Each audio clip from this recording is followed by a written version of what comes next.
controlled. She is now on trial.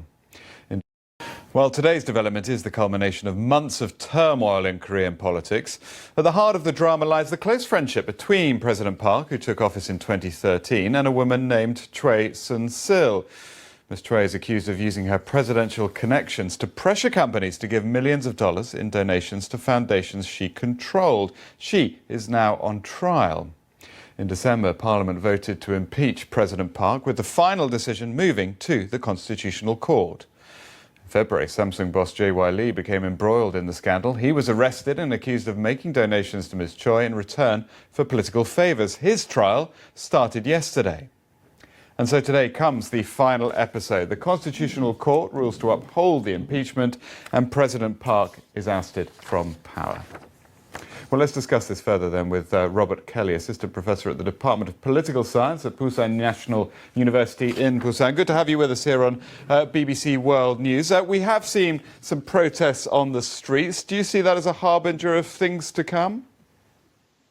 No, not really. The polling data has been running pretty strongly against President Park for a while.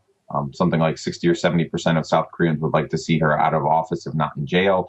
Her approval ratings have been in the single digits for months.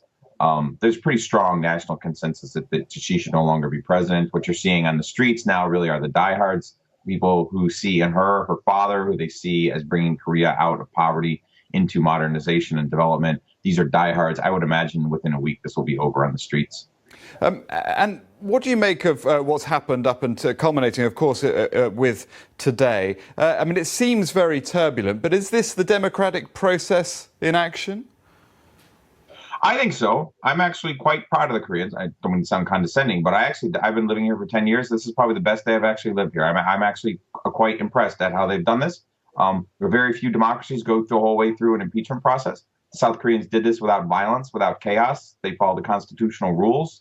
Nobody's been killed. There's been no coup. This didn't turn into Arab Spring. That's a huge achievement for democracy, right?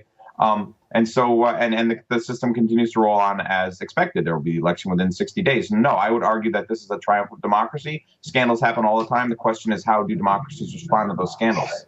And what will it mean for the wider region? I think one of your children has just walked in. I mean, shifting sands in the region. Do you think relations with the North may change? I would be surprised if they do. Pardon me. Pardon me. My apologies. What's this going to mean for the region? My apologies.